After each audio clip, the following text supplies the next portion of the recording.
క్యాన్సర్కి ఇప్పుడు ప్రత్యేకంగా వ్యాక్సిన్ అంటే స్పెసిఫిక్గా అన్ని క్యాన్సర్ సంబంధించి వ్యాక్సిన్ అందుబాటులో లేదు. ఎందుకంటే more than 100 types of cancers are seen at least. So కానీ 2 క్యాన్సర్స్కి ఇప్పుడు టీకా అందుబాటులో ఉంది రాకుండా చేయడానికి. ఉదాహరణకు స్త్రీలలో సర్వసాధారణంగా సెకండ్ మోస్ట్ కామన్ క్యాన్సర్ అంటే సర్వైకల్ క్యాన్సర్, అంటే గర్భాశయపు ముఖద్వారపు క్యాన్సర్. దీనికి సంబంధించి హ్యూమన్ ప్యాపిలోమా వైరస్ వ్యాక్సిన్ అనేది అందుబాటులో ఉంది. ఈ హెచ్పివి వ్యాక్సిన్ 3 డోసులు ప్రత్యేకంగా టీనేజ్ ఉన్నవాళ్ళు, అంటే 9 to 12 or 13 years ఉన్న వాళ్ళు తీసుకున్నట్లయితే ఈ యొక్క సర్వైకల్ క్యాన్సర్ని మనం నివారించవచ్చు, అది రాకుండా చూసుకోవచ్చు. అలాగనే హెపటైటిస్ బి వైరస్ వ్యాక్సిన్ వల్ల మరి లివర్ సిరోసిస్ తర్వాత లివర్ క్యాన్సర్ రాకుండా కూడా మనం చూసుకోవచ్చు. కాబట్టి at least 2 vaccines are available as on today which can prevent these 2 common cancers in our communities these days.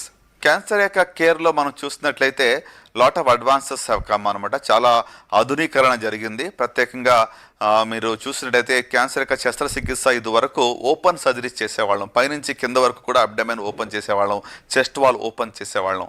So కాబట్టి దాని నుండి మెల్లగా మనము మినిమల్ ఇన్వేసివ్ సర్జరీ అంటే లాప్రోస్కోపిక్ సర్జరీకి వెళ్ళాం. సో లాప్రోస్కోపిక్ సర్జరీ నుంచి ఇప్పుడు మనం రోబోటిక్ సర్జరీకి వచ్చాం.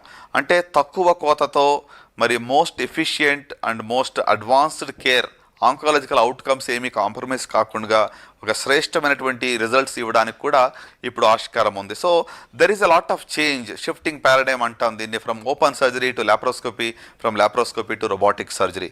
సో ప్రత్యేకంగా మరి సర్జికల్ ఆంకాలజీలో ఈ యొక్క మార్పులు మనం చూస్తున్నాం. అలాగనే రేడియేషన్ ఆంకాలజీలో కూడా మరి కొత్త కొత్త మషిన్స్ అందుబాటులోకి వచ్చాయి. We have today we talk about ఇది వరకు కోబాల్ట్ రేడియేషన్ ఇచ్చేవాళ్ళం, ఇప్పుడు మనం లీనియర్ యాక్సిలేటర్ ద్వారా మరి ఐఎంఆర్టీ ట్రీట్మెంట్, ఐజీఆర్టీ ట్రీట్మెంట్ అనేది ఇస్తున్నాం. అంటే తక్కువ సైడ్ ఎఫెక్ట్స్తో బెటర్ ట్రీట్మెంట్ ఇవ్వడం అనేది జరుగుతుంది. అలాగనే కీమోథెరపీస్లో కూడా ఇప్పుడు టార్గెట్ థెరపీస్ వచ్చాయి, ఇమ్యునోథెరపీలు వచ్చాయి.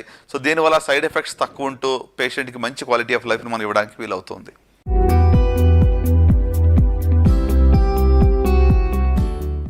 క్యాన్సర్ అటువంటిది వచ్చిన తర్వాత అది పూర్తిగా తగ్గిందా లేదా అనేది సమయం నిర్ణయిస్తుంది.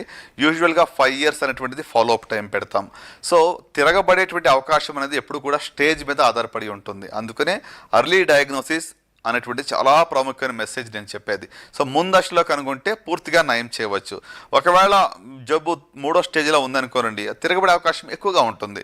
2వ స్టేజ్లో ఉంటే కొంచెం తక్కువ ఉంటుంది. మొదటి దశలో ఉంటే almost chances are very minimal or negligible అని చెప్పవచ్చు. సో అందుకే ఫాలో అప్ అనేటువంటిది ఖచ్చితంగా అందరికీ పెడతాము. So every 3 months first 2 years follow up ఉంటుంది, తర్వాత 6 monthly ఫాలో అప్ ఉంటుంది, తర్వాత ఇయర్లీ ఫాలో అప్. అట్లీస్ట్ ఒక 5 years వరకైనా కూడా ఈ యొక్క జబ్బు తిరగబడుతుందా లేదా అని చూడడానికి కూడా మేము ఫాలో అప్ విజిట్స్ అని పెడుతూ ఉంటాం. So majority the recurrence or relapse అనేటువంటిది ఫస్ట్ 2 yearsలో వస్తుంది. మొదటి 2 సంవత్సరాల్లో తిరగబడేలా ఉంటే ఎక్కువ సార్లు కనబడుతూ ఉంటుంది. అందుకనే ఒక ఇంటెన్స్ ఫాలో అప్ అనేది కూడా పెడుతూ ఉంటాం.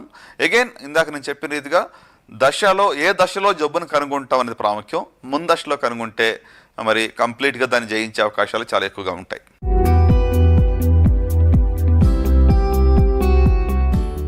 ఇప్పుడు క్యాన్సర్ని మనం ముందుగా తెలుసుకోవాలి అంటే సిమ్టమ్స్ గురించి ఒక అవగాహన కలిగి ఉండాలి.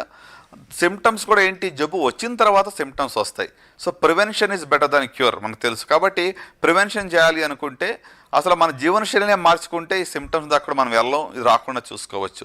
సరే, ఒకవేళ మీకు నిజంగానే ప్రారంభించబడింది, జబ్బు ఉంది అనుకుంటే what we can do is definitely we have to be aware of the symptoms. నేను ఇందాక చెప్పిన caution, changes in bowel and bladder habits కావచ్చు, sore which does not heal కావచ్చు, అన్యూజువల్ బ్లీడింగ్ కావచ్చు, థిక్నింగ్ ఆర్ లంప్ కావచ్చు, or for example obvious change in the birth mole కావచ్చు, లేక nagging cough ఉంది, అన్ఎక్స్ప్లెయిన్డ్ బాడీ వెయిట్ ఉంది, లేక you listen to your body, మీ బాడీకి మీరు వినండి, కొత్త మార్పులు ఇటీవల ఏవైనా వచ్చి అవి పర్సిస్టెంట్గా ఉన్నాయి, 3 వారాలను తగ్గటం లేదు అంటే మీరు వెంటనే డాక్టర్ని సంప్రదించండి, పరీక్షలు చేయించుకోవాలి.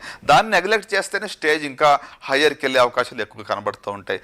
సో కాబట్టి the message is to be aware of these symptoms and also to be aware of life style modification. మన యొక్క జీవన శైలిని మనం మార్చుకుంటే అసలు సిమ్టమ్స్ దాకా కూడా వెళ్ళే అవకాశమే మనకు ఉండదు.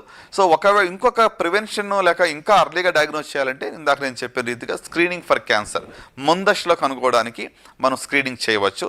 సో స్క్రీనింగ్ అనేది మీకు సిమ్టమ్స్ లేనప్పుడు కొన్ని పరీక్షల ద్వారా ఇంకా ముందుగా, అంటే మొదటి దశ కంటే ముందుగానే జబ్బును కనుగొనడానికి వీలవుతుంది. ఫర్ ఎగ్జాంపుల్ బ్రెస్ట్ క్యాన్సర్ ఉంది, దాంట్లో మీకు చేతికి గడ్డ తగలాలంటే అట్లీస్ట్ ఒక 2-3 సెంటీమీటర్లు ఉండాలి.